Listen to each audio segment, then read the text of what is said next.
sitting and waiting before the Lord is something that I struggle with. I want to run to the next thing, run to perceptions of what Jesus thinks of me. And so this came out of that idea of like, I want to sit still. I want to come to Jesus and be still. And there's a particular line that says, "You never speak of my disgrace."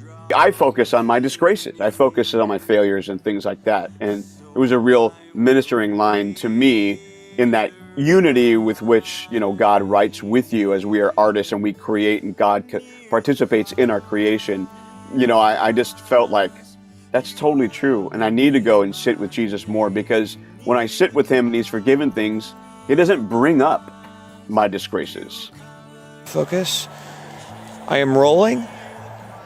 I'm a PhD student, and one of the things that they tell you to prepare for when you're a PhD student is a lot of failure when it comes to experiments.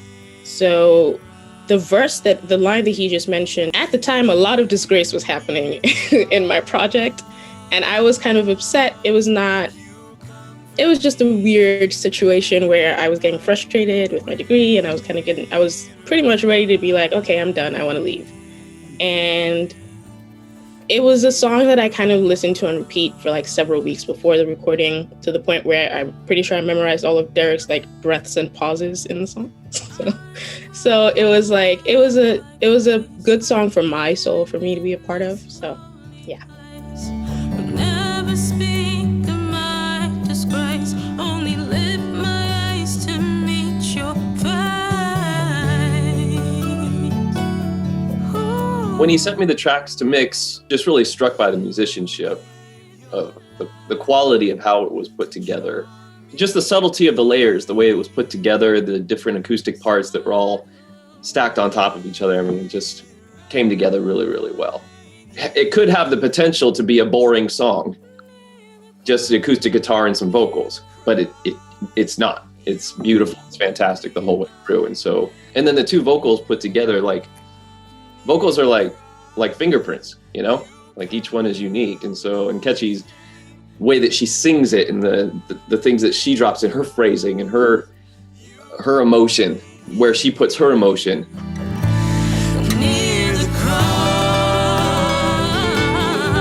The nylon string guitar, that was my mom's guitar.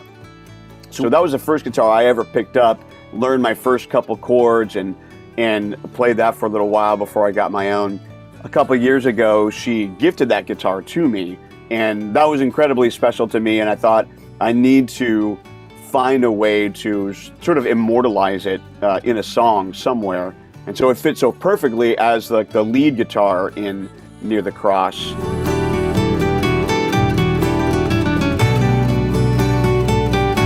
Nkechi, she came over to record, and this is the first time she'd ever done any kind of recording, and it was going swimmingly. Initially, we were kind of struggling with this note that I was like having difficulty hitting, and we finally got it on this one take, and it was like, okay, we got it, let's just keep going until the chorus.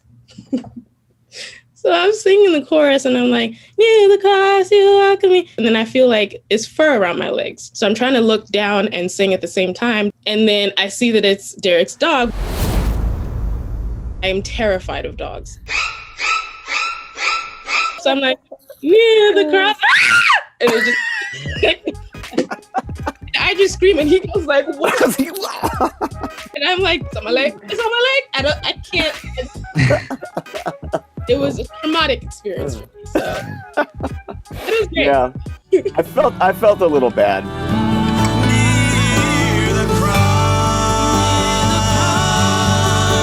One of the difficulties with the song in particular was that long outro section.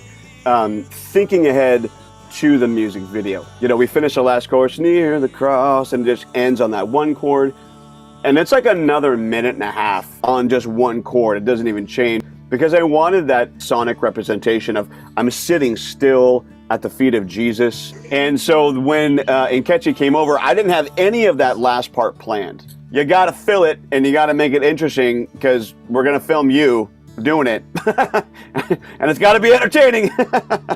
And she just came up with the most beautiful lines, and crafting sort of a lyrical alternative to the second verse that she sang, and then that repeated line of draw me nearer to the cross, and we stacked the harmonies, and of course da da da da, like I could have, that's just like not in my range or wheelhouse or anything. That's just such a lovely little, right over the top, like icing on the cake moment. And then you watch the video and it's just one of my favorite parts. For me, it was so playful. We talk about drawing near to the cross, and sometimes we get so serious, but to draw near to the cross and then be playful, like a childlike faith, that's just is what came across to me. Storytelling wise, it started with, why do I run away? Why don't I want to be here? And then the way that she ended it, it was just like a happy place to be. And the story really came together for me. Wow, that's really cool. I never thought about that. I really appreciate you bringing that up. Think about it that way either, and I was the one that did it. So that.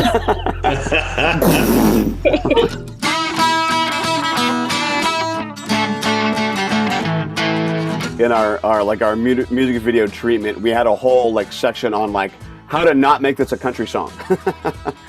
Don't wear flannel. It can't be like a romantic kind of a duet. It can't be a country song. It's got to be right in the middle of this worship genre.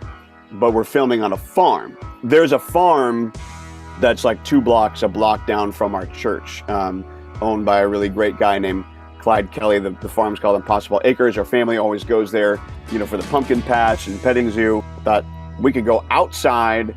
It was cold. We got a beautiful setting. It was cold. We have a barn.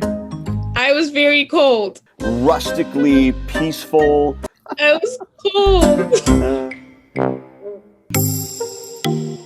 Something that Joel exceeds at is shooting things beautifully. So I'm like, just let Joel loose on this farm, to go, baby. At the end of the day, I started to wind down. My deodorant was doing the Half-Life thing.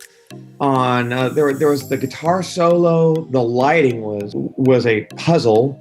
And then once we cracked it, then there was that. But when it came down to the end of the song, man, there's just a lot of eyes on you, and how to keep them out of this pressure. I gotta be decisive.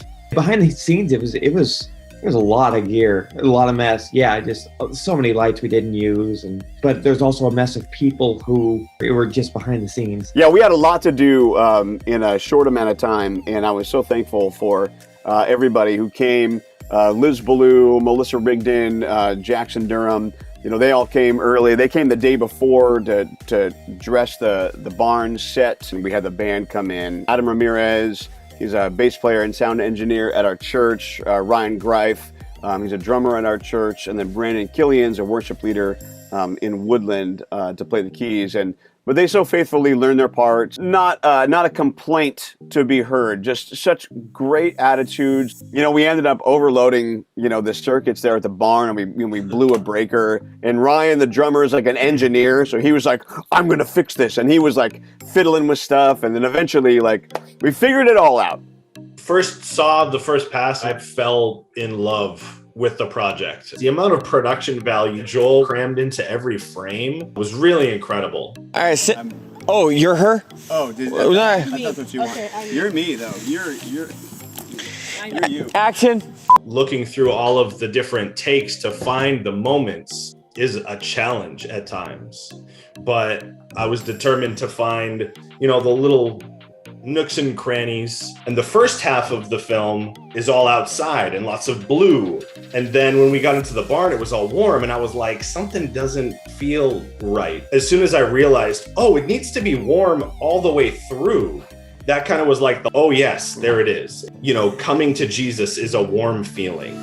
You gave your life to draw me near. You could just feel God's presence in this place because we're working together for something that would hopefully bless his church and advance the kingdom. And then because it's my song and it's my creation, to have you guys and these other people there investing time and energy and sweat and into, my vision and my dream was just so deeply touching to me. The things that we do for the Lord and with the Lord, they stay with us, and this will be forever part of my spiritual formation. Your craftsmanship on these projects make me a better person, help me see Jesus in new ways. Like, Brian, what you said about the playfulness of the song, like it's in the song, but I like there's a whole spiritual dimension to that song that I hadn't even put together. And like I'm excited to go back and listen to it again.